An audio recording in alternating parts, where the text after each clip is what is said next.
छी ओही के हम कहै छी। हाँ कहू।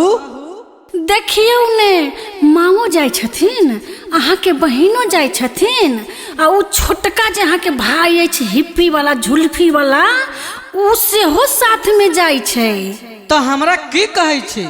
सुनू सुनाओ।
पिया घुमा जेबै हम बजारिया।